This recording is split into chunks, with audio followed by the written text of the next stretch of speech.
you ever think an anti-CCP bill like this would get such a stunning result in the U.S. House?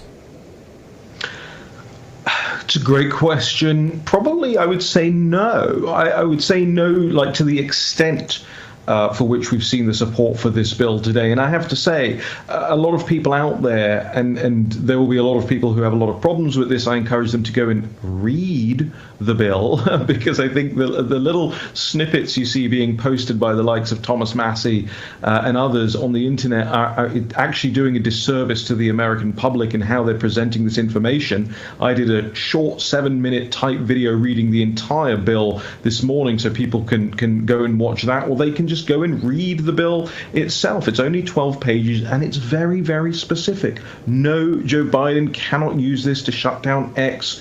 No, and believe me, believe us, I'll speak for you, Jack, here as well. If there are any implications of that in this bill, you and I would be the first to be censored as a result of it, and you and I, therefore, would be the first to oppose it.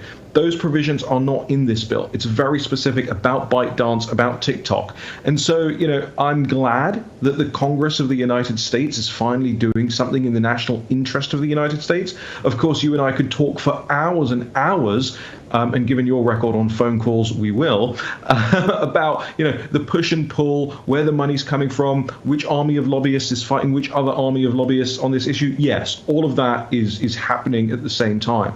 But the grander picture of all of this are two things. Number one, this bill, and I have it right here, I've marked it up, I've gone through it. It does not include any provisions that can censor you or I or anybody watching this at home. And number two, it does instruct the United States to guard itself against a Chinese Communist Party-owned platform. Those are wins. Take the wins. So I guess the question, and I said in the opening, the question is, why are so many Democrats for this?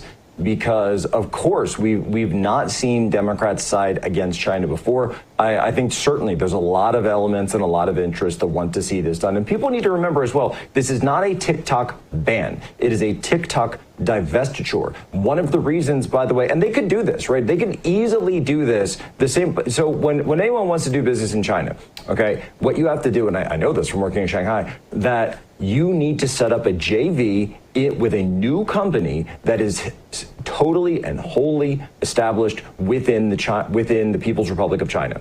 So, and China, by the way, because it's a JV, takes a cut of that. They take a major partnership out of that. So every single company that you can think of, from Disney to IMAX to all the big names that are operating in China, it's like Disney Shanghai, Disney Hong Kong, this is how they operate.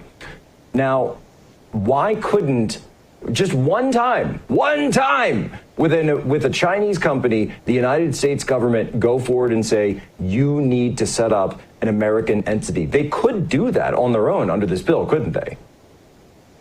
Yeah, there's actually a lot of things that could be done in order to secure Americans away from the Chinese Communist Party, and critically to secure Americans' data away from the Chinese Communist Party. This bill doesn't actually deal with things like that. This bill is sort of an overarching, and as I say, it's a tight 12 pages. Go away and read it for yourselves, ladies and gentlemen. Don't take my word for it. And here's the other thing I'll say as I'm answering that question, is that all of these people who are out there today arguing in favor of leaving TikTok the way it is, effectively the Chinese Communist Party line, ask them if they've taken any campaign contributions, whether it's through the Club for Growth, whether it's from Jeff Yass. Ask them that question, right? Because I can sit here today and say the National Pulse is wholly funded by our members. $8 on average a month from an ordinary member. We don't take money to do, any lobby work, anything like that. We don't even put adverts on the site, right? So it's not like people can say, oh, well, you would say that because, XYZ. I don't even have a TikTok account, right? There is simply no inducement on my side.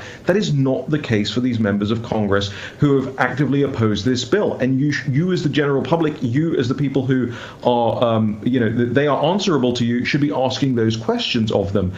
This bill sets up a lot of different things that could happen here, right? Now, it could be the case that divestiture occurs, but divestiture will probably require the acceptance of the Chinese Communist Party for that to happen. happen. So it's actually the least likely thing that could happen here. But as you say, you could have joint ventures, you could have a way this company is split up, you could have a certain percentage, because the bill itself actually talks about the percentage ownership as well that is allowed for something like this. So right now it's 20%. You could go down to 10%, for instance, and be fine to operate in the United States.